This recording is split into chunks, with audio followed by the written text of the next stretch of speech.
સૌરાષ્ટ્ર પંથકમાં વરસાદની આગાહી કરવામાં આવી છે। સૌરાષ્ટ્ર પંથકમાં રાજકોટ, જૂનાગઢ, અમરેલી, ભાવનગર, ગીર સોમનાથ એટલે કે સૌરાષ્ટ્ર પંથકના આ જે જિલ્લાઓ છે ત્યાં વરસાદની આગાહી કરવામાં આવી છે। આ સિવાય કચ્છમાં પણ માવઠાની આગાહી કરવામાં આવી છે। વહેલી સવારથી જ વાતાવરણમાં પલટો તો આવ્યો છે અને આ સમગ્ર જિલ્લાઓની અંદર કમોસમી વરસાદ પણ ખાબકી રહ્યો છે।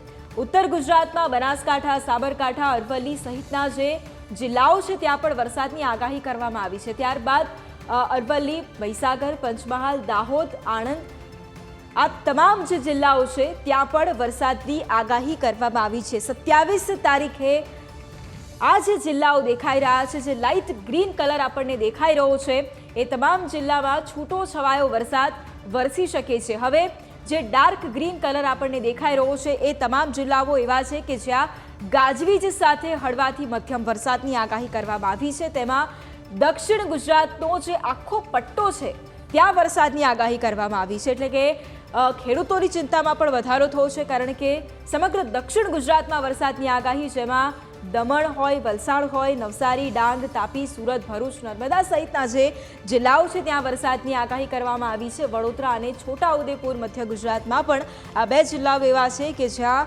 ગાજવીજ સાથે વરસાદ વરસી શકે છે।